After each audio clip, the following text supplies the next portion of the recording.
हाँ जी आज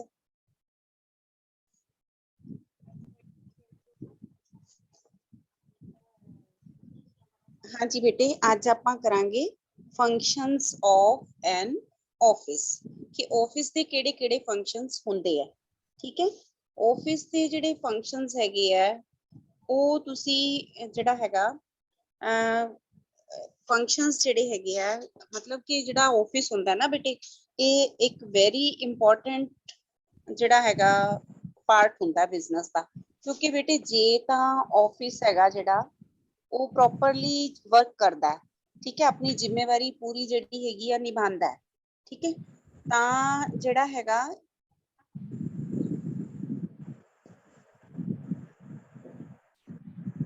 ਆਫਿਸ ਦੀ ਜਿਹੜੀ ਜ਼ਿੰਮੇਵਾਰੀ ਹੈ ਉਹ ਬਹੁਤ ਜ਼ਿਆਦਾ ਇੰਪੋਰਟੈਂਟ ਹੁੰਦੀ ਹੈ ਕਿਉਂਕਿ ਆਫਿਸ ਦੇ ਵਿੱਚ ਸਾਰਾ ਪਲਾਨ ਕੀਤਾ ਜਾਂਦਾ ਹੈਗਾ, ਕੰਮ ਕਿਹੜਾ ਕਰਨਾ ਹੈ, ਕਦੋਂ ਕਰਨਾ ਹੈ, ਕਿਸਨੇ ਕਰਨਾ ਹੈ, ਕਿੰਨਾ ਕਰਨਾ ਹੈ, ਠੀਕ ਹੈ, ਕੀ ਆਬਜੈਕਟਸ ਨੇ, ਜਿਹੜਾ ਆਰਗੇਨਾਈਜੇਸ਼ਨ ਹੈਗਾ ਉਹਦੇ ਜੋ ਵੀ ਆਬਜੈਕਟਸ ਨੇ ਉਹ ਪੂਰੇ ਕਰਵਾਉਣ ਦੀ ਸਾਰੀ ਜ਼ਿੰਮੇਵਾਰੀ ਜਿਹੜੀ ਹੈ ਆਫਿਸ ਤੇ ਹੁੰਦੀ ਹੈ।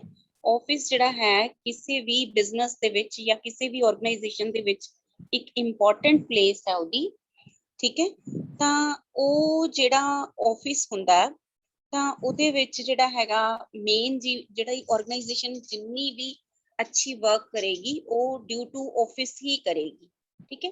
ਆਫਿਸ ਦੀਆਂ ਬਹੁਤ ਸਾਰੀਆਂ ਜ਼ਿੰਮੇਵਾਰੀਆਂ ਹੁੰਦੀਆਂ ਨੇ, ਠੀਕ ਹੈ। ਆਫਿਸ ਦੇ ਜਿਹੜੀਆਂ ਜ਼ਿੰਮੇਵਾਰੀਆਂ ਨੇ ਉਹ ਜ਼ਿਆਦਾ ਹੋਣ ਕਰਕੇ ਆਫਿਸ ਜਿਹੜਾ ਹੈਗਾ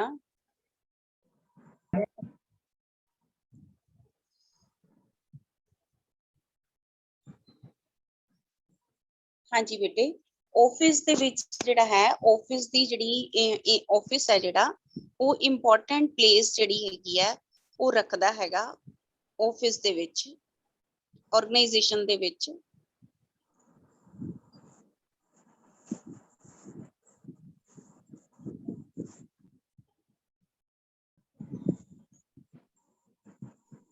ਹਾਂਜੀ ਆਫਿਸ ਜਿਹੜਾ ਹੈਗਾ ਉਹਦੇ ਵਿੱਚ ਤੁਸੀਂ ਦੇਖੋਗੇ ਕਿ ਜਿਹੜੇ ਹੈ ਇਹਦੇ ਫੰਕਸ਼ਨਸ ਜਿਹੜੇ ਨੇ ਬਹੁਤ ਜ਼ਿਆਦਾ ਇੰਪੋਰਟੈਂਟ ਹੁੰਦੇ ਨੇ।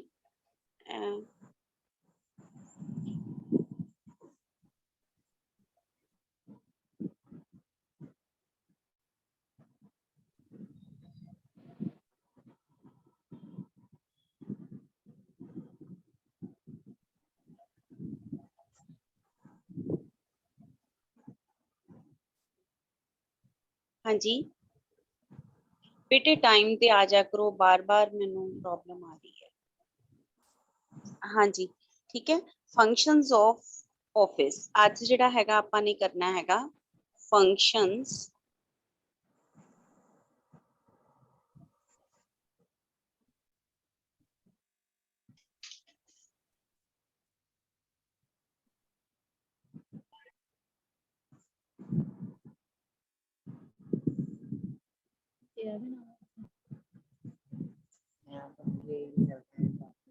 functions of an office।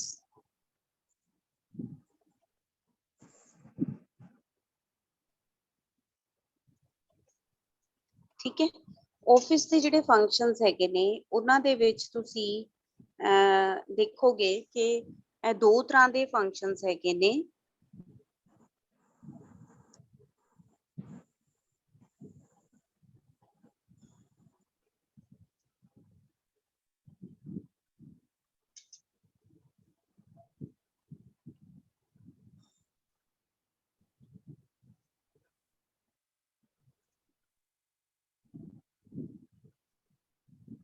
हाँ जी फंक्शनस ਜਿਹੜੇ ਨੇ ਉਹ ਆਪਾਂ ਦੋ ਤਰ੍ਹਾਂ ਦੇ ਨੇ, ਉਹਦੇ ਵਿੱਚ ਇੱਕ ਹੈਗੇ ਆ ਬੇਸਿਕ ਫੰਕਸ਼ਨਸ ਹੈਗੇ ਆ ਤੇ ਦੂਸਰੇ ਹੈਗੇ ਆ ਐਡਮਿਨਿਸਟ੍ਰੇਟਿਵ ਫੰਕਸ਼ਨਸ। ठीक है बेटे मैं बोर्ड यूज करने की कोशिश कर रही हूँ लेकिन बोर्ड जिहड़ा है वो प्रॉपर यूज ओदा हो नहीं पा रहा, लिखिया नहीं जा रहा उसते प्रॉपर, थोड़ी कोई प्रॉब्लम है मैनू लगा ਇਹਦੇ ਵਿੱਚ। हाँ जी बेसिक फंक्शनस ਜਿਹੜੇ ਨੇ ਉਹਨਾਂ ਦੇ ਵਿੱਚ ਜੇ ਆਪਾਂ ਦੇਖੀਏ ਮੈਂ ਤੁਹਾਨੂੰ ਨਾ ਅਸਲ 'ਚ ਪੁਆਇੰਟਸ ਲਿਖ ਕੇ ਦੱਸਣਾ ਚਾਹਨੀ ਆ ਤਾਂ ਕਿ ਤੁਹਾਨੂੰ ਜਿਹੜਾ ਹੈ ਜ਼ਿਆਦਾ ਜਲਦੀ ਤਰ੍ਹਾਂ ਸਮਝ ਆ ਜੇ।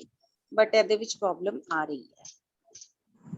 ਹਾਂਜੀ, ਜਿਹੜੇ ਫੰਕਸ਼ਨਸ ਨੇ ਆਫਿਸ ਦੇ, ਉਹਦੇ ਵਿੱਚ ਹੈਗਾ ਬੇਸਿਕ ਫੰਕਸ਼ਨਸ ਨੇ।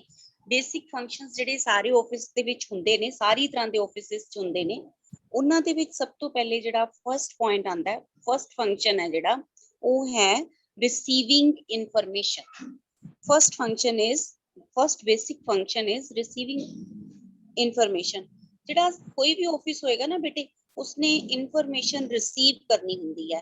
ਕਿਸ ਤਰ੍ਹਾਂ ਦੀ ਇਨਫੋਰਮੇਸ਼ਨ, ਕਿੱਥੋਂ ਲੈਣੀ ਹੁੰਦੀ ਹੈ? ਆਪਣੇ ਜਿਹੜਾ ਹੈ ਡਿਪਾਰਟਮੈਂਟ ਦੇ ਅੰਦਰੋਂ ਵੀ, ਆਰਗੇਨਾਈਜੇਸ਼ਨ ਦੇ ਅੰਦਰ ਤੋਂ ਵੀ ਲੈਣੀ ਹੁੰਦੀ ਹੈ, ਔਰ ਬਾਹਰ ਤੋਂ ਵੀ ਲੈਣੀ ਹੁੰਦੀ ਹੈ। ਜਿਸ ਤਰ੍ਹਾਂ ਕਿ ਸਾਰੇ ਡਿਪਾਰਟਮੈਂਟਸ ਜਿਹੜੇ ਨੇ, ਜਿਹੜੇ ਆਰਗੇਨਾਈਜੇਸ਼ਨ ਦੇ ਨੇ, ਉਹਨਾਂ ਦੇ ਵਿੱਚ ਜਿੰਨੇ ਵੀ ਡਿਪਾਰਟਮੈਂਟਸ ਨੇ, ਉਹਨਾਂ ਦੇ ਵਿੱਚ ਕੀ ਕੰਮ ਹੋ ਰਿਹਾ ਔਰ ਕਿੰਨਾ ਹੋ ਰਿਹਾ ਹੈ, ਕਿੰਨਾ ਨਹੀਂ ਹੋ ਰਿਹਾ, ਕਿਹੜੇ ਕਿਹੜੇ EMPLOYEES ਕੰਮ ਕਰ ਰਹੇ ਨੇ, ਠੀਕ ਹੈ, ਉਹਨਾਂ ਦੀ ਰੋਜ਼ ਦੀ ਜਿਹੜੀ ਪ੍ਰੋਗਰੈਸ ਕਿਸ ਤਰ੍ਹਾਂ ਦੀ ਹੈ, ਇਸ ਟਾਈਪ ਦੀ ਜਿਹੜੀ ਇਨਫੋਰਮੇਸ਼ਨ ਹੈ ਉਹ ਆਫਿਸ ਨੇ ਇਕੱਠੀ ਕਰਨੀ ਹੁੰਦੀ ਹੈ। ਠੀਕ ਹੈ, ਵੀ ਕਿੰਨਾ ਸਮਾਨ ਜਿਹੜਾ ਹੈ ਬਣ ਚੁੱਕਾ ਹੈ, ਟਾਈਮ ਤੇ ਬਣਿਆ ਹੈ, ਕਿੰਨਾ ਬਣ ਚੁੱਕਾ ਹੈ, ਕਿੰਨਾ ਸਟਾਕ ਪਿਆ ਹੈਗਾ, ਕਿੰਨਾ ਹੋਰ ਚਾਹੀਦਾ ਹੈ। these are some informations about internal organization, ਠੀਕ ਹੈ ਨਾ, ਆਰਗੇਨਾਈਜੇਸ਼ਨ ਦੇ ਅੰਦਰ ਦੀ ਇਨਫੋਰਮੇਸ਼ਨ ਹੁੰਦੀ ਹੈ। ਦੈਨ ਬਾਹਰ ਦੀ ਵੀ ਇਕੱਠੀ ਕਰਨੀ ਹੁੰਦੀ ਹੈ। ਬਾਹਰ ਤੋਂ ਰਿਸੀਵ ਕਿਵੇਂ ਕਰਨੀ ਹੈ? ਕਸਟਮਰਸ ਤੋਂ ਕਰਨੀ ਹੈ, ਠੀਕ ਹੈ, ਬੈਂਕਰਸ ਹੈਗੇ ਨੇ, ਬੈਂਕ ਹੁੰਦਾ, ਉਹਦੇ ਤੋਂ ਜੋ ਇਨਫੋਰਮੇਸ਼ਨ ਚਾਹੀਦੀ ਹੈ, ਠੀਕ ਹੈ, ਜਿਹੜੇ ਸਪਲਾਇਰਸ ਨੇ ਉਹਨਾਂ ਤੋਂ ਇਨਫੋਰਮੇਸ਼ਨ ਇਕੱਠੀ ਕਰਨੀ ਹੁੰਦੀ ਹੈ, ਕਿਉਂਕਿ ਹਰੇਕ ਆਰਗੇਨਾਈਜੇਸ਼ਨ ਨੇ ਬੇਟਾ ਸਮਾਨ ਖਰੀਦਣਾ ਹੁੰਦਾ ਹੈ ਸਪਲਾਇਰਸ ਤੋਂ।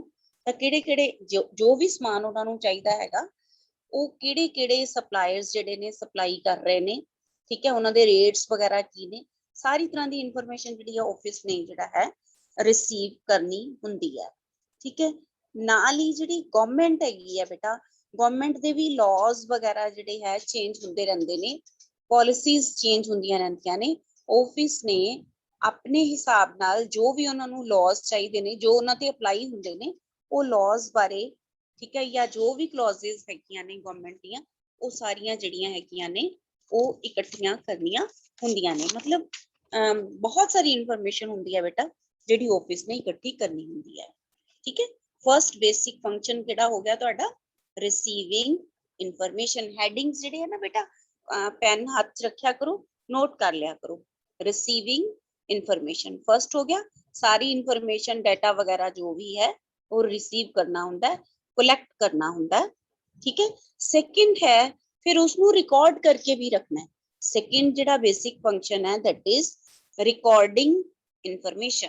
ਠੀਕ ਹੈ, ਸੈਕਿੰਡ ਜਿਹੜਾ ਹੈ ਪੁਆਇੰਟ ਉਹ ਹੈ ਬੇਸਿਕ ਫੰਕਸ਼ਨਸ ਦਾ ਰਿਕਾਰਡਿੰਗ ਇਨਫੋਰਮੇਸ਼ਨ।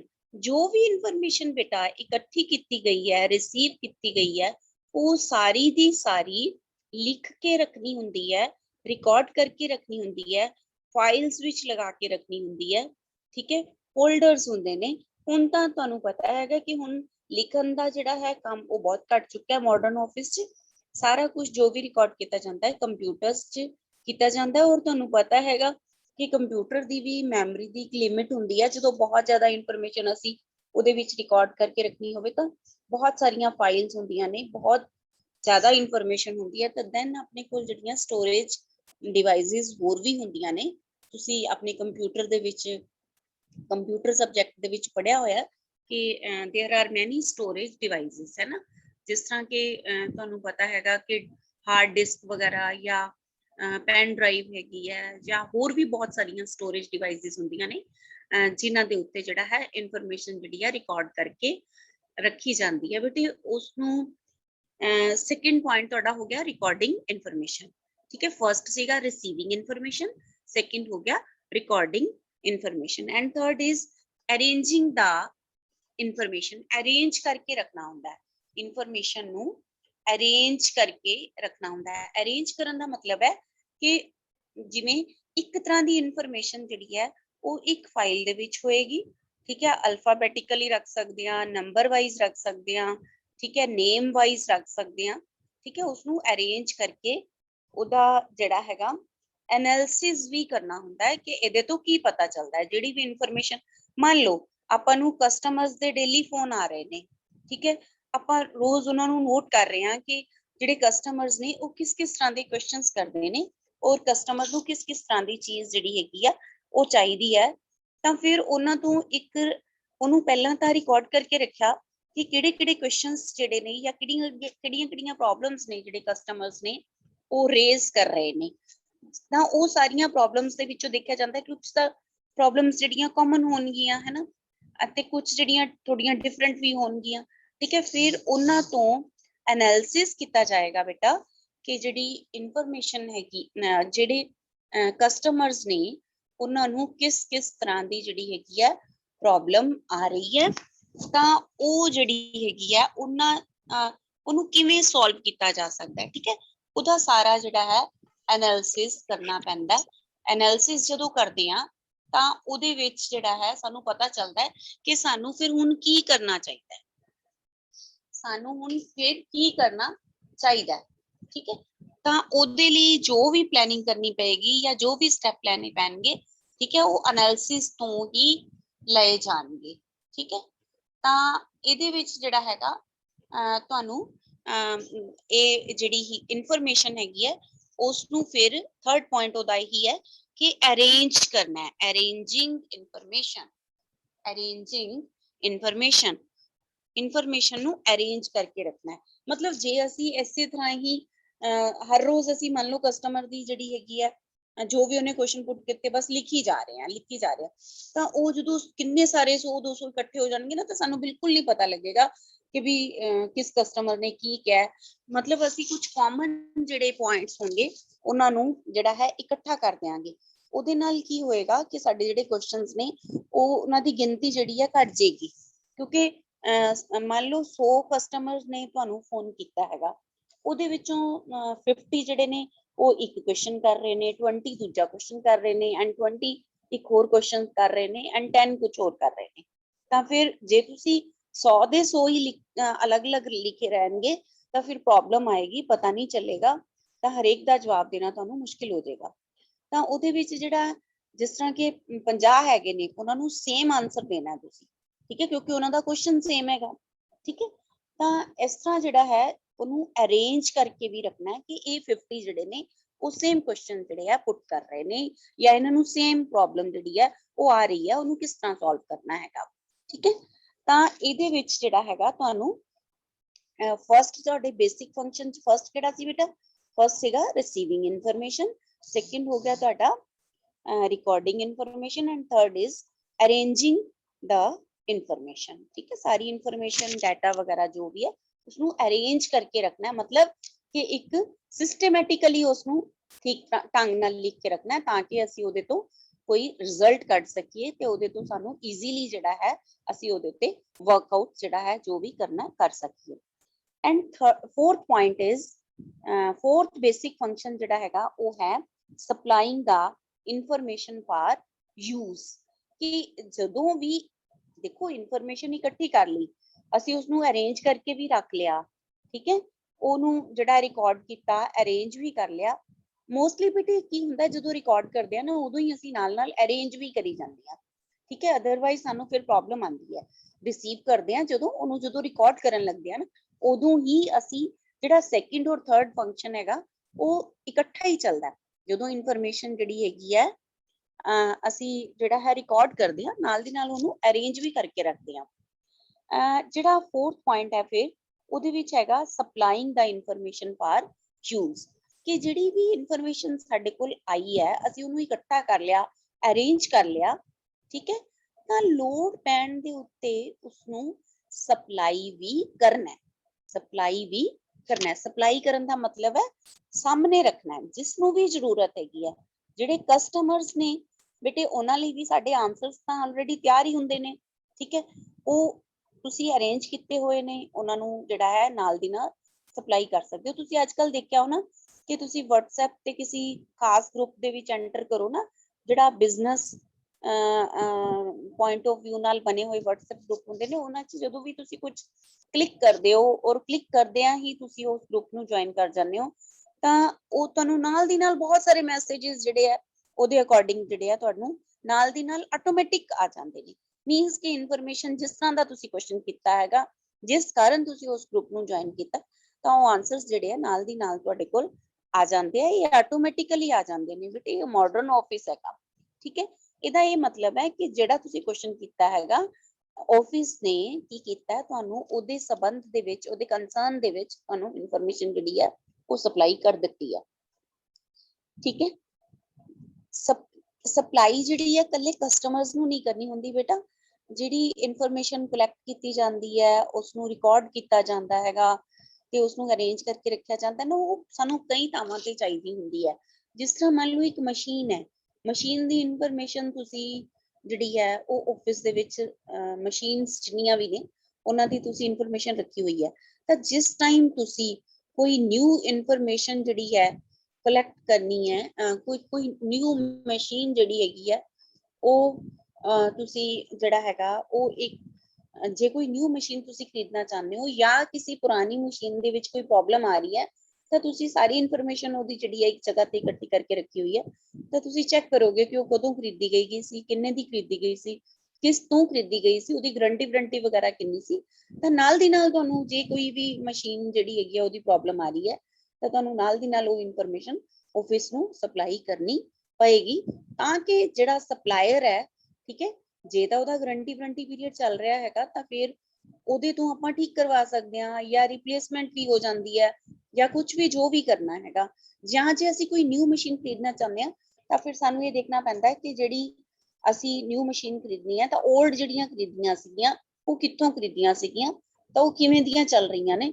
ਤਾਂ ਉਹ ਸਾਰੀ ਇਨਫੋਰਮੇਸ਼ਨ ਜਦੋਂ ਸਾਡੇ ਕੋਲ ਹੋਏਗੀ ਤਾਂ ਅਸੀਂ ਨਵੀਂ ਮਸ਼ੀਨ ਜਿਹੜੀ ਹੈ ਉਹ ਈਜ਼ੀਲੀ ਉਹਦੇ ਬਾਰੇ ਡਿਸਾਈਡ ਕਰ ਪਾਵਾਂਗੇ ਕਿ ਅਸੀਂ ਜਿਹੜਾ ਹੈਗਾ ਕਿਸ ਤਰ੍ਹਾਂ ਅਸੀਂ ਕਿਵੇਂ ਜਿਹੜੀ ਹੈ ਕਿੱਥੋਂ ਨਿਊ ਮਸ਼ੀਨ ਜਿਹੜੀ ਹੈਗੀ ਆ ਉਹ ਖਰੀਦ ਸਕਦੇ ਹਾਂ, ਠੀਕ ਹੈ। ਡਿਸਾਈਡ ਕਰਨਾ ਹੁੰਦਾ ਬੇਟੇ ਮੈਨੇਜਮੈਂਟ ਨੇ, ਸਾਰਾ ਕੁਝ ਪਲਾਨ ਕਰਨਾ ਹੁੰਦਾ, ਠੀਕ ਹੈ। ਜੈਸੇ ਕਿ ਸੇਲਸ ਦੀ ਇਨਫੋਰਮੇਸ਼ਨ ਹੈ, ਤਾਂ ਆਪਾਂ ਨੂੰ ਜਿਵੇਂ ਆਪਣਾ ਜਿਹੜਾ ਹੈ ਬਿਜ਼ਨਸ ਦਾ ਮਾਲਿਕ ਆਪਾਂ ਨੂੰ ਕਹਿੰਦਾ ਹੈਗਾ ਕਿ ਅਗਲੇ ਸਾਲ ਤੁਸੀਂ ਜਿਹੜੀ ਸੇਲਸ ਹੈਗੀਆਂ ਨੇ ਉਹ ਜਿਹੜੀਆਂ 10% ਤੁਸੀਂ ਇਨਕਰੀਜ਼ ਕਰਨੀਆਂ ਨੇ, ਕਿਉਂਕਿ ਬੇਟੇ ਹਰੇਕ ਬਿਜ਼ਨਸ ਦਾ ਇਹ ਇੱਕ ਜਿਹੜਾ ਹੈ ਕੀ ਕਹਿੰਦੇ ਆ ਮੋਟਿਵ ਹੁੰਦਾ ਕਿ ਅਸੀਂ ਵਧਣਾ, ਅੱਗੇ ਵਧਣਾ, ਠੀਕ ਹੈ, ਬਿਜ਼ਨਸ ਨੇ। ਤਾਂ ਜੇ ਤੁਹਾਨੂੰ ਜਿਹੜਾ ਬਿਜ਼ਨਸ ਦਾ ਮਾਲਿਕ ਕਹਿ ਰਿਹਾ ਕਿ ਤੁਸੀਂ 10% ਸੇਲਸ ਇਨਕਰੀਜ਼ ਕਰਨੀਆਂ ਨੇ, ਤਾਂ ਤੁਹਾਨੂੰ ਆਫਿਸ ਜਿਹੜਾ ਹੈ ਉਹ ਸਪਲਾਈ ਕਰੇਗਾ ਸਾਰੀ ਇਨਫੋਰਮੇਸ਼ਨ ਕਿ ਪਿਛਲੇ ਸਾਲਾਂ ਦੇ ਵਿੱਚ ਜਿਹੜੀਆਂ ਸੇਲਸ ਹੈਗੀਆਂ ਉਹ ਕਿਸ ਨੂੰ ਕੀਤੀਆਂ ਗਈਆਂ ਨੇ, ਕਿੰਨੀਆਂ ਕੀਤੀਆਂ ਗਈਆਂ ਨੇ,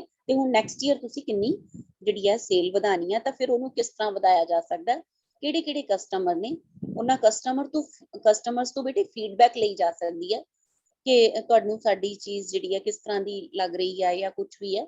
ਇਸ ਤਰ੍ਹਾਂ ਦੀ ਜਿਹੜੇ ਹੈ ਅਰੇਂਜਮੈਂਟਸ ਜਿਹੜੇ ਕੰਪਨੀਆਂ ਵਗੈਰਾ ਕਰਦੀਆਂ ਨੇ, ਤਾਂ ਕਿ ਜਿਹੜਾ ਹੈਗਾ ਹੋਰ ਕਸਟਮਰਸ ਵੀ ਉਸ ਤਰ੍ਹਾਂ ਦੇ ਜਿਹੜੇ ਨਾਲ ਜੋੜੇ ਜਾ ਸਕਣ। ਤਦੀ ਜਿਹੜੀ ਹੈ ਮਤਲਬ ਐਡਵਰਟਾਈਜ਼ਮੈਂਟ ਕੀਤੀ ਜਾਂਦੀ ਹੈ, ਪ੍ਰੋਮੋਸ਼ਨ ਕੀਤੀ ਜਾਂਦੀ ਹੈ ਕਿਸੇ ਪ੍ਰੋਡਕਟ ਦੀ, ਤਾਂ ਜਿਹੜਾ ਹੈ ਤਾਂ ਹੀ ਸੇਲਸ ਜਿਹੜੀਆਂ ਨੇ ਉਹ ਇਨਕਰੀਜ਼ ਹੁੰਦੀਆਂ ਨੇ। ਮਤਲਬ there is so many reasons that information is required for them, so office supplies all that information, ठीक है। ਆਫਿਸ ਦਾ ਇਹ ਇੱਕ ਹੋਰ ਬੇਸਿਕ ਫੰਕਸ਼ਨ ਹੈ। 4 ਫੰਕਸ਼ਨਸ ਹੋ ਗਏ ਬੇਟੇ।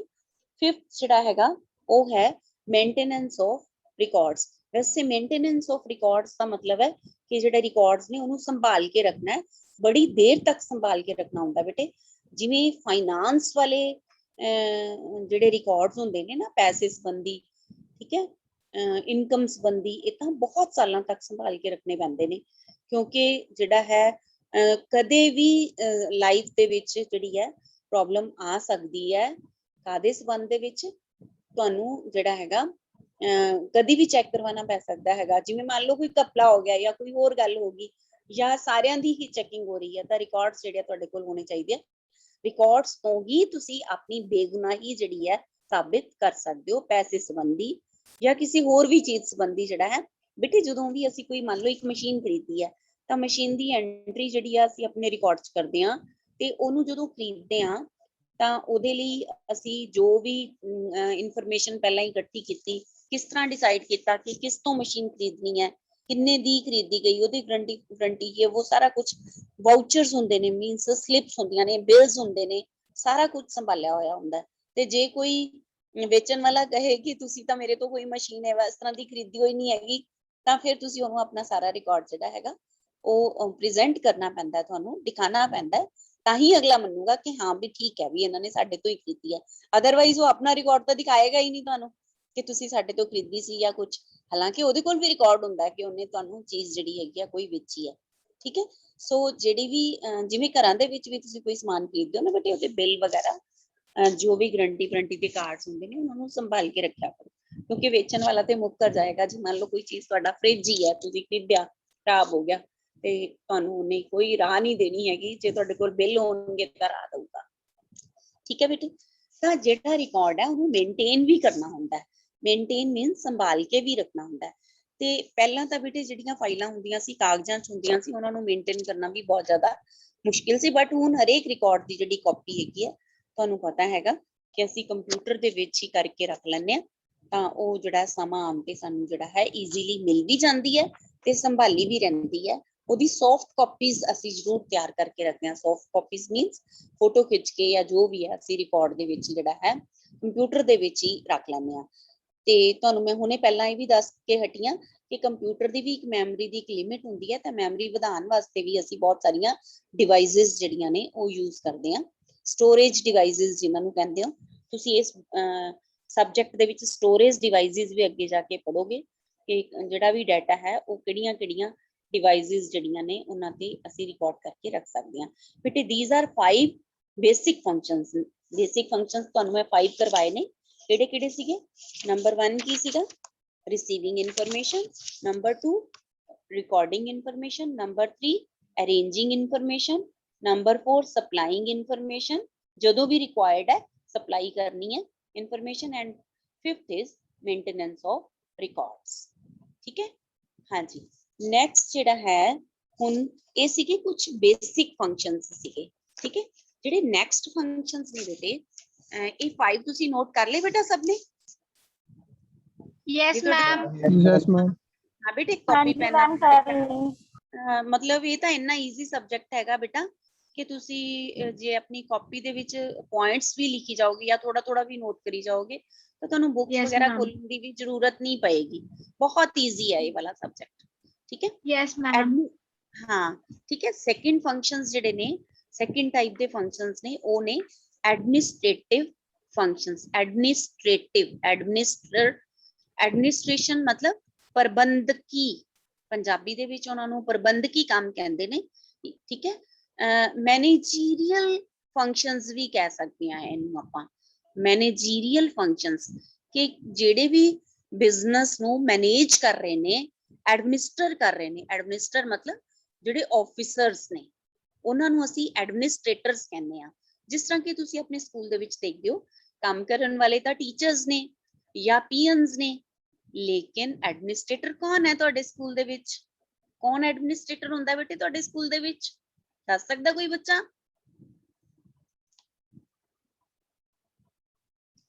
ਕੌਣ ਐਡਮਿਨਿਸਟ੍ਰੇਟਿਵ ਹੁੰਦਾ ਤੁਹਾਡੇ ਸਕੂਲ 'ਚ? ਸਾਰੀ ਐਡਮਿਨਿਸਟ੍ਰੇਸ਼ਨ ਕੌਣ ਦੇਖਦਾ ਬੇਟੇ ਸਕੂਲ ਦੀ? ਪੂਰੇ ਸਕੂਲ ਨੂੰ ਕੌਣ ਦੇਖਦਾ ਹੈ? प्रिंसिपल प्रिंसिपल ਹੁੰਦੇ ਨੇ ਮੈਮ। ਹਾਂ ਯੈਸ, ਪ੍ਰਿੰਸੀਪਲ ਹੁੰਦੇ ਨੇ। ਪ੍ਰਿੰਸੀਪਲ ਕੀ ਹੁੰਦੇ ਨੇ? ਐਡਮਿਨਿਸਟ੍ਰੇਟਰ ਹੁੰਦੇ ਨੇ। ਠੀਕ ਹੈ। ਐਡਮਿਨਿਸਟ੍ਰੇਟਰ ਜਿੱਦਾਂ ਕੰਮ ਕੀ ਹੁੰਦਾ, ਉਹਨੇ ਸਹੀ ਤਰ੍ਹਾਂ ਨਾਲ ਚੱਲ ਰਿਹਾ, ਸਾਰੇ ਟੀਚਰਸ ਨੂੰ ਕੋਈ ਪ੍ਰੋਬਲਮ ਤਾਂ ਨਹੀਂ, ਬੱਚਿਆਂ ਦੀ ਸਟੱਡੀ ਵੈਲ ਚੱਲ ਰਹੀ ਹੈ। ਠੀਕ ਹੈ। ਇਸ ਤਰ੍ਹਾਂ ਦਾ ਸਾਰਾ ਕੁਝ ਜਿਹੜਾ ਹੈਗਾ, ਬਿਲਡਿੰਗ ਠੀਕ ਹੈਗੀ ਹੈ, ਕਲਾਸਰੂਮਸ ਠੀਕ ਨੇ, ਫਰਨੀਚਰ ਤਾਂ ਨਹੀਂ ਖਰਾਬ ਹੋਇਆ। ਠੀਕ ਹੈ। ਭਾਵੇਂ ਕਿ ਉਹਨੇ ਅੱਗੇ ਬੰਦੇ ਰੱਖੇ ਹੋਏ ਹੁੰਦੇ ਨੇ, ਉਹ ਚੈੱਕ ਕਰ ਜਾਂਦੇ ਨੇ ਕਿ ਸਾਰਾ ਫਰਨੀਚਰ ਠੀਕ ਹੈ, ਪਾਣੀ ਦਾ ਪ੍ਰਬੰਧ ਹੈਗਾ, ਟਾਇਲਟ ਦਾ ਪ੍ਰਬੰਧ ਹੈਗਾ, ਸਫਾਈ ਹੈਗੀ ਹੈ, ਐਵਰੀਥਿੰਗ ਜਿਹੜੀ ਹੈ ਉਹ ਦੇਖਣ ਦਾ ਜਿਹੜਾ ਕੰਮ ਹੈ, ਜ਼ਿੰਮੇਵਾਰੀ ਜਿਹੜੀ ਹੈਗੀ ਹੈ ਉਹ ਐਡਮਿਨਿਸਟ੍ਰੇਟਰ ਦੀ ਹੁੰਦੀ ਹੈ। ਲੇਕਿਨ ਠੀਕ ਹੈ, ਉਹਨੇ ਆਪਣੀਆਂ ਜ਼ਿੰਮੇਵਾਰੀਆਂ ਅੱਗੇ ਥੋੜੀਆਂ ਅੱਗੇ ਪਾਸ ਔਨ ਕੀਤੀਆਂ ਹੋਈਆਂ ਹੁੰਦੀਆਂ ਨੇ, ਬਟ ਜਿਹੜੀ ਮੇਨ ਜ਼ਿੰਮੇਵਾਰੀ ਹੁੰਦੀ ਹੈ ਉਹ ਉਹਦੀ ਹੁੰਦੀ ਹੈ। ਠੀਕ ਹੈ। ਐਡਮਿਨਿਸਟ੍ਰੇਟਰ ਨੇ ਬੇਟਾ, ਜਿਵੇਂ ਮੰਨ ਲਓ ਕਿ ਸਰਕਾਰ ਕਹਿ ਦਿੰਦੀ ਹੈ ਕਿ ਅਗਲੇ ਸਾਲ ਜਿਹੜਾ ਨਵਾਂ ਸਾਲ ਮੰਨ ਲਓ ਸ਼ੁਰੂ ਹੋ ਰਿਹਾ ਹੈਗਾ, ਤਾਂ ਉਹਦੇ ਵਿੱਚ ਜਿਹੜਾ ਹੈਗਾ ਕਿ ਜਿਹੜਾ ਤੁਹਾਡੇ ਸਕੂਲ ਦੇ ਅੰਦਰ ਜਿਹੜਾ ਹੈਗਾ ਲੌਨਸ ਬਣ ਜਾਣੇ ਚਾਹੀਦੇ ਆ, ਜਾਂ ਫਿਰ ਕਿਹਾ ਜਾਏਗਾ ਕਿ ਜਿਸ ਤਰ੍ਹਾਂ ਕਿ ਅੱਜ ਕੱਲ ਬਣਾਏ ਨੇ, ਪਿਛਲੇ ਸਾਲ ਦੇ ਵਿੱਚ ਅਸੀਂ ਮੈਥਸ ਪਾਰਕ ਬਣਾਏ ਨੇ, ਸਾਇੰਸ ਲੈਬਸ ਬਣਾਈਆਂ ਨੇ, ਐਂਡ ਜਿਹੜੇ ਹੈਗੀਆਂ ਸਾਰੀਆਂ ਕੰਧਾਂ ਤੇ ਕਲਰ ਕੀਤਾ, ਸਾਰੇ ਫਰਨੀਚਰ ਤੇ ਕਲਰ ਕਰਵਾਇਆ ਹੈਗਾ, ਤੇ ਰਿਪੇਅਰ ਬਹੁਤ ਸਾਰੀ ਕਰਵਾਈ ਹੈਗੀ ਹੈ ਕਿ ਅਸੀਂ ਸਾਰੀਆਂ ਪੁਰਾਣੀਆਂ ਬਿਲਡਿੰਗਸ ਨੂੰ ਢਾਇਆ ਤੇ ਨਹੀਂ ਹੈ, ਲੇਕਿਨ ਉਹਨੂੰ ਨਿਊ ਲੁੱਕ ਦਿੱਤੀ ਹੈ। ਬਹੁਤ ਕੁਝ, ਜਿਵੇਂ ਗੇਟਸ ਨਵੇਂ ਬਣੇ ਨੇ, ਪੰਜਾਬ ਗਵਰਨਮੈਂਟ ਨੇ, ਤੁਹਾਨੂੰ ਪਤਾ ਹੈਗਾ ਕਿ ਇਹ ਸਾਰਾ ਕੁਝ ਸਾਡੇ ਤੋਂ ਕਰਵਾਇਆ। ਮਤਲਬ ਗਵਰਨਮੈਂਟ ਨੇ ਪ੍ਰਿੰਸੀਪਲ ਨੂੰ ਕਿਹਾ ਕਿ ਤੁਸੀਂ ਜਿਹੜਾ ਹੈ ਸਾਰਾ ਫਰਨੀਚਰ ਨੂੰ ਕਲਰਫੁਲ ਬਣਾ ਦਿਓ, ਠੀਕ ਹੈ, ਜਾਂ ਮੈਥ ਲੈਬਸ ਬਣਵਾ ਦਿਓ, ਠੀਕ ਹੈ। ਤਾਂ ਹੁਣ ਜਿਹੜਾ ਐਡਮਿਨਿਸਟ੍ਰੇਟਰ ਹੈ ਉਹ ਪਲਾਨ ਕਰੇਗਾ। ਪਹਿਲੇ ਤਾਂ ਕੀ ਕਰੇਗਾ ਬੇਟਾ? ਪਲਾਨ। ਹੁਣ ਮੈਂ ਤੁਹਾਨੂੰ ਐਡਮਿਨਿਸਟ੍ਰੇਟਿਵ ਫੰਕਸ਼ਨਸ ਕਹਿ ਰਹੀ ਹਾਂ, ਇਹ ਤੁਹਾਨੂੰ ਬਿਜ਼ਨਸ ਸਟੱਡੀਜ਼ 'ਚ ਵੀ ਕੰਮ ਆਉਣਗੇ। ਜਿਹੜੇ ਮੈਂ ਹੁਣ ਫੰਕਸ਼ਨਸ ਕਰਵਾਉਣ ਲੱਗੀ ਹਾਂ ਨਾ ਬੇਟੇ, ਉਹ ਕੱਲੇ MOP ਦੇ ਨਹੀਂ ਹੈ, ਅਦਰਵਾਈਜ਼ ਮੈਨੇਜਮੈਂਟ ਦੇ ਫੰਕਸ਼ਨਸ ਨੇ। ਤੁਹਾਨੂੰ ਪਤਾ ਹੈ ਕਿ ਤੁਸੀਂ +2 ਦੇ ਵਿੱਚ ਵੀ ਬਿਜ਼ਨਸ ਸਟੱਡੀਜ਼ 'ਚ ਮੈਨੇਜਮੈਂਟ ਪੜ੍ਹਨੀ ਹੈ, ਔਰ ਬੜੀ ਜਗ੍ਹਾ ਤੇ ਤੁਹਾਨੂੰ ਮੈਨੇਜਮੈਂਟ ਪੜ੍ਹਨੀ ਪਏਗੀ। ਜਿਹੜੇ ਮੈਂ ਹੁਣ ਤੁਹਾਨੂੰ, ਇਹ ਬਿਜ਼ਨਸ ਸਟੱਡੀਜ਼ 'ਚ ਵੀ ਆਏਗਾ ਤੁਹਾਡੇ ਕੋਲ, ਤੁਸੀਂ ਬਿਜ਼ਨਸ ਸਟੱਡੀਜ਼ ਦੇ ਵੀ ਫਸਟ ਜਾਂ ਸੈਕੰਡ ਲੈਸਨ ਕੀਤਾ ਹੋਣਾ, ਤਾਂ ਉਹਦੇ ਵਿੱਚ ਤੁਸੀਂ ਜਿਹੜਾ ਹੈ ਐਡਮਿਨਿਸਟ੍ਰੇਟਿਵ ਫੰਕਸ਼ਨਸ ਜਿਹੜੇ ਹੈਗੇ ਆ ਉਹ ਕੀਤੇ ਹੋਣਗੇ, ਠੀਕ ਹੈ। ਹੁਣ ਇਹਦੇ ਵਿੱਚ ਸਭ ਤੋਂ ਪਹਿਲੇ ਜਿਹੜਾ ਆਂਦਾ ਫੰਕਸ਼ਨ, ਉਹ ਆਂਦਾ ਪਲੈਨਿੰਗ। ਸਭ ਤੋਂ ਪਹਿਲੇ ਐਡਮਿਨਿਸਟ੍ਰੇਟਰ ਨੇ ਪਲੈਨਿੰਗ ਕਰਨੀ ਹੁੰਦੀ ਹੈ। ਮਤਲਬ ਪਲੈਨਿੰਗ ਕੀ ਚੀਜ਼ ਹੁੰਦੀ ਹੈ ਬੇਟੇ? ਪਲਾਨ ਕਿਹਨੂੰ ਕਹਿੰਦੇ ਨੇ? ਪਲਾਨ ਕਰਨਾ। ਪਲਾਨ ਕਰਨ ਦਾ ਮਤਲਬ ਹੈ, ਜਿਸ ਤਰ੍ਹਾਂ ਕਿ ਤੁਸੀਂ ਮੰਨ ਲਓ ਕਿ ਤੁਸੀਂ ਕੋਈ ਇੱਕ ਪੇਪਰ ਦੇਣ ਦੇ ਵਾਸਤੇ ਚੰਡੀਗੜ੍ਹ ਜਾਣਾ ਚਾਹੁੰਦੇ ਹੋ ਤੁਸੀਂ, ਠੀਕ ਹੈ। ਤਾਂ ਉਹਦੇ ਲਈ ਤੁਹਾਨੂੰ ਪਤਾ ਹੈ ਕਿ ਤੁਸੀਂ ਚੰਡੀਗੜ੍ਹ ਜਾਣਾ, ਤਾਂ ਉਹਦੇ ਲਈ ਸਭ ਤੋਂ ਪਹਿਲੇ ਤੁਹਾਨੂੰ ਪਲਾਨ ਕਰਨਾ ਪਏਗਾ ਕਿ ਮੈਂ ਕਿਸ ਤਰ੍ਹਾਂ ਜਾਣਾ ਹੈ, ਠੀਕ ਹੈ, ਕਿ ਮੈਂ ਕਿਸ ਤਰ੍ਹਾਂ ਜਾਣਾ ਹੈ, ਠੀਕ ਹੈ, ਕਿ ਮੈਂ ਕਾਰ 'ਚ ਜਾਣਾ ਹੈ ਕਿ ਮੈਂ ਬੱਸ ਦੇ ਵਿੱਚ ਜਾਣਾ ਹੈਗਾ, ਠੀਕ ਹੈ। ਜਿਵੇਂ ਵੀ ਜਾਣਾ ਹੈ ਤਾਂ ਤੁਹਾਨੂੰ ਉਹ ਦੇਖਣਾ ਪਏਗਾ, ਠੀਕ ਹੈ। ਪਲਾਨ ਕਰੋਗੇ ਪਹਿਲੇ ਤੁਸੀਂ, ਠੀਕ ਹੈ, ਫਿਰ ਉਹਦੇ ਹਿਸਾਬ ਦੇ ਨਾਲ ਅੱਗੇ ਆਰਗੇਨਾਈਜ਼ ਕਰੋਗੇ। ਸੈਕਿੰਡ ਫੰਕਸ਼ਨ ਕੀ ਆਂਦਾ ਹੈ? ਆਰਗੇਨਾਈਜ਼ਿੰਗ। ਦੇਖੋ ਬੇਟੇ, ਬਿਜ਼ਨਸ ਦੇ ਵਿੱਚ ਵੀ, ਜਿਸ ਤਰ੍ਹਾਂ ਕਿ ਮੈਂ ਹੁਣੇ ਤੁਹਾਨੂੰ ਇੱਕ ਕਹਿ ਰਹੀ ਸੀ ਕਿ ਕਿਹਾ ਗਿਆ ਕਿ ਨੈਕਸਟ ਈਅਰ ਜਿਹੜਾ ਹੈ 10% ਸੇਲ ਵਧਾਣੀ ਹੈ। ਤੁਹਾਨੂੰ ਮੈਂ ਹੁਣੇ ਇੱਕ ਐਗਜ਼ਾਮਪਲ ਦਿੱਤੀ ਸੀ ਕਿ ਮਾਲਿਕ ਨੇ ਕਹਿਤਾ, ਬਿਜ਼ਨਸ ਦਾ ਜਿਹੜਾ ਮਾਲਿਕ ਹੈ ਉਸਨੇ ਕਹਿਤਾ ਕਿ ਜਿਹੜਾ ਮੈਨੇਜਰ ਹੈ, ਜਿਹੜੇ ਕੰਮ ਕਰਦੇ ਨੇ, ਉਹਨਾਂ ਨੂੰ ਕਹਿ ਦਿੱਤਾ ਗਿਆ, ਸਭ ਤੋਂ ਵੱਡੇ ਮੈਨੇਜਰ ਨੂੰ, ਜਾਂ ਕਹਿ ਲਓ ਸਭ ਤੋਂ ਵੱਡੇ ਆਫੀਸਰ ਨੂੰ ਕਹਿ ਦਿੱਤਾ ਗਿਆ ਕਿ 10% ਜਿਹੜੀ ਹੈ ਸੇਲ ਇਨਕਰੀਜ਼ ਕਰਨੀ ਹੈ। ਤਾਂ ਹੁਣ ਉਹ ਪਲਾਨ ਕਰੇਗਾ ਪਹਿਲੇ ਕਿ ਵੀ ਮੈਂ ਕਿਸ ਤਰ੍ਹਾਂ ਨਾਲ ਜਿਹੜਾ ਹੈਗਾ ਜਿਹੜਾ ਹੈ 10% ਸੇਲ ਜਿਹੜੀ ਹੈ ਇਨਕਰੀਜ਼ ਕਰਨੀ ਹੈ, ਠੀਕ ਹੈ। ਪਲਾਨ ਕਰੇਗਾ ਕਿ ਕਿੱਥੇ ਕਿੱਥੇ ਜਿਹੜੀ ਹੈ ਮੈਂ ਸੇਲ ਨੂੰ ਵਧਾ ਸਕਦਾ ਵਾਂ, ਠੀਕ ਹੈ, ਜਾਂ ਮੈਂ ਨਵੇਂ ਸ਼ਹਿਰਾਂ ਦੇ ਵਿੱਚ ਚੀਜ਼ ਸਪਲਾਈ ਕਰਨੀ ਸ਼ੁਰੂ ਕਰਾਂ। ਫਿਰ ਉਹਦੇ ਲਈ ਨਵੇਂ ਜਿਹੜੇ ਹੈ ਉਹ ਉਹਨੇ ਮੰਨ ਲਓ ਇਹ ਸੋਚਿਆ ਕਿ ਪਹਿਲਾਂ 5 ਸ਼ਹਿਰਾਂ ਦੇ ਵਿੱਚ ਜਿਹੜੀ ਹੈਗੀ ਹੈ ਸੇਲ ਹੋ ਰਹੀ ਹੈ, ਤਾਂ ਮੈਂ ਇੱਕ 6ਵਾਂ ਸ਼ਹਿਰ ਹੈ ਜਿਹੜਾ ਉਹ ਸਿਲੈਕਟ ਕਰ ਲੈਣਾ ਵਾ, ਠੀਕ ਹੈ। ਉਹਨੂੰ ਤਾਂ ਇੰਨਾ ਹੀ ਕਿਹਾ ਗਿਆ ਕਿ ਤੂੰ 10% ਸੇਲ ਵਧਾਣੀ ਹੈ, ਤਾਂ ਉਹ ਇੱਕ ਨਵਾਂ ਜਿਹੜਾ 6 ਜਿਹੜਾ ਹੈ ਕੋਈ ਸਿਟੀ ਹੈ ਉਹਦੇ ਵਿੱਚ ਸਪਲਾਈ ਕਰਨ ਬਾਰੇ ਸੋਚ ਲੈਂਦਾ ਹੈ, ਠੀਕ ਹੈ। ਉਹਨੇ ਪਲਾਨ ਕਰ ਲਿਆ ਕਿ ਮੈਂ ਜਿਹੜਾ 6 ਸਿਟੀ ਹੈ ਉਹਦੇ ਵਿੱਚ ਆਪਣੀ ਸੇਲ ਜਿਹੜੀ ਹੈ ਵਧਾਣੀ ਹੈ, ਠੀਕ ਹੈ। ਦੈਨ ਫਿਰ ਉਹਨੂੰ ਸੈਕਿੰਡ ਉਹਦਾ ਫੰਕਸ਼ਨ ਕੀ ਹੈ? ਆਰਗੇਨਾਈਜ਼ਿੰਗ। ਸੈਕਿੰਡ ਫੰਕਸ਼ਨ ਕੀ ਹੈ? ਆਰਗੇਨਾਈਜ਼ਿੰਗ। ਫਰਸਟ ਸੀਗਾ ਪਲੈਨਿੰਗ, ਸੈਕਿੰਡ ਹੈਗਾ ਆਰਗੇਨਾਈਜ਼ਿੰਗ। ਆਰਗੇਨਾਈਜ਼ ਕਰੂਗਾ, ਫਿਰ ਉਹ ਆਰਗੇਨਾਈਜ਼ ਕਰੂਗਾ ਕਿ ਜਿਹੜਾ ਹੈ ਮੈਂ ਕਿਵੇਂ ਕਰਨਾ ਹੈ, ਕਿੱਥੇ ਕਰਨਾ ਹੈ, ਮਤਲਬ ਕਿੰਨੀ ਜਿਹੜੀ ਹੈਗੀ ਹੈ, ਕਿਵੇਂ ਮੈਂ ਉਸ ਸਿਟੀ ਦੇ ਵਿੱਚ ਆਪਣੀ ਸੇਲ ਨੂੰ ਵਧਾ ਸਕਦਾ ਹਾਂ, ਠੀਕ ਹੈ। ਫਿਰ ਉਹਨੂੰ ਸਟਾਫਿੰਗ ਵੀ ਕਰਨੀ ਪਏਗੀ। ਥਰਡ ਫੰਕਸ਼ਨ ਉਹਦਾ ਹੈ ਸਟਾਫਿੰਗ। ਸਟਾਫ ਵੀ ਵਧਾਣਾ ਪਏਗਾ, ਮਤਲਬ ਕੰਮ ਕਰਨ ਵਾਲੇ ਬੰਦੇ ਹੈ ਉਹਨੂੰ ਕੋਈ ਨਾ ਕੋਈ ਬੰਦਾ ਤੇ ਲਗਾਉਣਾ ਪਏਗਾ ਨਾ, ਤੇ ਤਦੀ ਉਹਦੀ ਜਿਹੜੀ ਸੇਲ ਉੱਥੇ ਜਿਹੜੀ ਹੈ ਪ੍ਰਮੋਸ਼ਨ ਹੋਏਗੀ, ਐਡਵਰਟਾਈਜ਼ਿੰਗ ਹੋਏਗੀ, ਜਾਂ ਜੋ ਵੀ ਹੋਏਗਾ ਉਹ ਸਾਰਾ ਉਹਨੂੰ ਉੱਥੇ ਦੇਖਣਾ ਪਏਗਾ। ਫੋਰਥ ਹੈ ਡਾਇਰੈਕਟਿੰਗ। ਉਹ ਡਾਇਰੈਕਸ਼ਨਸ ਦਊਗਾ, ਡਾਇਰੈਕਸ਼ਨਸ ਦਊਗਾ ਕਿ ਵੀ ਕੰਮ ਜਿਹੜਾ ਹੈ ਕਿਵੇਂ ਕੀਤਾ ਜਾਏ।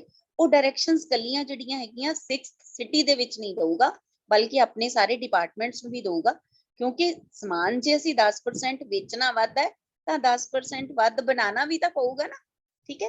ਬਣਾਉਣ ਵਾਲਿਆਂ ਨੂੰ ਵੀ ਸਾਰਿਆਂ ਨੂੰ ਡਾਇਰੈਕਸ਼ਨਸ ਦਊਗਾ ਫਿਰ ਉਹ, ਠੀਕ ਹੈ। ਫਿਰ ਉਹ ਕੋਆਰਡੀਨੇਟ ਕਰੇਗਾ। ਕੋਆਰਡੀਨੇਸ਼ਨ ਦਾ ਮਤਲਬ ਇਹ ਹੁੰਦਾ ਕਿ ਸਭ ਤੋਂ ਬਾਰ-ਬਾਰ ਪੁੱਛਦਾ ਰਹੇਗਾ ਕਿ ਸਾਰਾ ਕੰਮ ਠੀਕ ਚੱਲ ਰਿਹਾ ਹੈ, ਜੇ ਨਹੀਂ ਚੱਲ ਰਿਹਾ ਤਾਂ ਕਿੱਥੇ ਪ੍ਰੋਬਲਮ ਆ ਰਹੀ ਹੈ।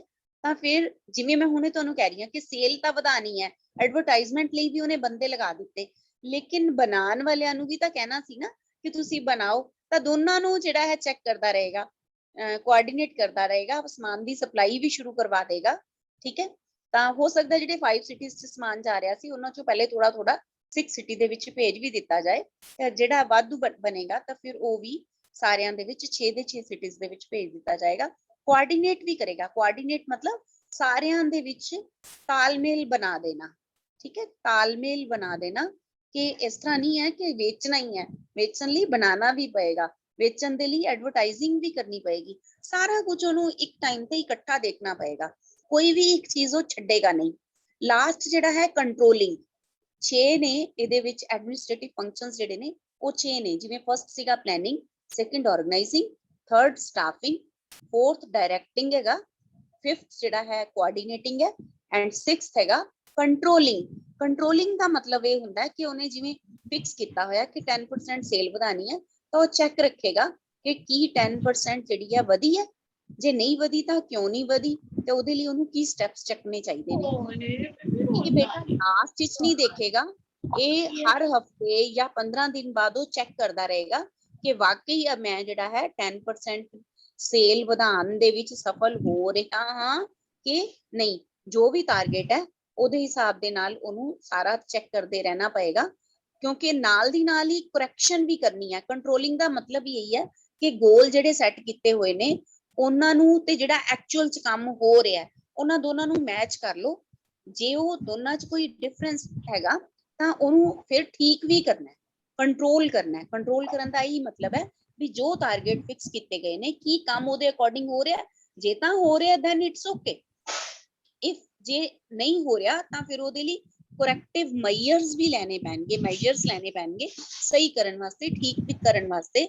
ਉਹ ਨਾਲ ਦੀ ਨਾਲ ਹੀ ਜਿਹੜਾ ਹੈ ਕੁਛ ਨਾ ਕੁਛ ਹੋਰ corrections ਕਰਨੀਆਂ ਪੈਣਗੀਆਂ ਤਾਂ ਕਿ ਇਹ ਨਾ ਹੋਏ ਕਿ ਲਾਸਟ ਵਿੱਚ ਜਾ ਕੇ ਜਿਹੜਾ ਸਾਡਾ ਟਾਰਗੇਟ ਅਚੀਵ ਹੀ ਨਾ ਹੋਵੇ। ਠੀਕ ਹੈ ਬੇਟੇ, so today we have done functions of office. ਠੀਕ ਹੈ, 2 ਟਾਈਪਸ ਦੇ ਫੰਕਸ਼ਨ ਸੀਗੇ, ਬੇਸਿਕ ਫੰਕਸ਼ਨ ਸੀਗੇ, ਇੱਕ ਐਡਮਿਨਿਸਟ੍ਰੇਟਿਵ ਫੰਕਸ਼ਨ ਸੀਗੇ। ਠੀਕ ਹੈ ਬੇਟੇ, ਕਿਸੇ ਨੇ ਕੁਝ ਪੁੱਛਣਾ ਬੇਟਾ? ਇਹਨਾਂ ਦੇ ਪੁਆਇੰਟਸ ਵਗੈਰਾ No, ma'am. ਹਾਂ ਲਿਖ ਕੇ ਰੱਖ ਲੈਣੇ ਨੇ ਬੇਟਾ। ਠੀਕ ਹੈ, ਹਾਂਜੀ ਜੀ ਕੁਝ ਪੁੱਛਣਾ ਹੈ ਉਹ ਦੱਸੋ। ਮੈਮ ਐਡਮਿਨਿਸਟ੍ਰੇਟਿਵ ਫੰਕਸ਼ਨਸ ਦਾ ਥਰਡ ਫੰਕਸ਼ਨ ਦੱਸਿਓ। ਥਰਡ ਸਟਾਫਿੰਗ ਸੀਗਾ, ਸਟਾਫ ਇਕੱਠਾ ਕਰਨਾ ਹੈ ਮਤਲਬ ਬੰਦੇ ਲਗਾਣੇ ਹੈ। Okay ma'am. ਠੀਕ ਹੈ, ਜਦੋਂ ਵੀ ਅਸੀਂ ਕੰਮ ਵਧਾਵਾਂਗੇ ਬੇਟੇ ਜ਼ਿਆਦਾ ਬੰਦਿਆਂ ਦੀ ਜ਼ਰੂਰਤ ਤਾਂ ਪਏਗੀ ਨਾ। ਠੀਕ ਹੈ, ਯੈਸ ਮੈਮ। ਹਾਂ ਠੀਕ ਹੈ, ਜਿੱਥੇ ਜਿੱਥੇ ਵੀ ਲੋੜ ਹੈ ਉੱਥੇ ਉੱਥੇ ਫਿਰ ਉਹ ਹਰ ਤਰ੍ਹਾਂ ਦੇ ਜਿਹੜੇ ਜਿੰਨੇ ਵੀ ਪਰਸਨਸ EMPLOYEES ਦੀ ਜ਼ਰੂਰਤ ਹੈ, ਕੋਈ ਪਰਮਾਨੈਂਟ ਜਾਂ ਟੈਂਪਰੇਰੀ ਜਿਵੇਂ ਵੀ ਹੈ ਉਹ ਉਹਨੂੰ ਦੇਖਣਾ ਪਏਗਾ ਕਿ ਮੈਂ ਕਿੱਦਾਂ ਸਟਾਫ ਇਕੱਠਾ ਕਰਨਾ। ਯੈਸ। ਹਾਂਜੀ, anybody else? No ma'am. No, ma'am. No, ma'am. ਹਾਂ No, ਠੀਕ ਹੈ ma'am. ਬੇਟੇ, ਕੱਲ ਫੇਰ ਮਿਲਦੇ ਹਾਂ ਆਪਾਂ। Okay ma'am, thank you ma'am. Okay ਬੇਟੇ। Thank you, ma'am. Thank you.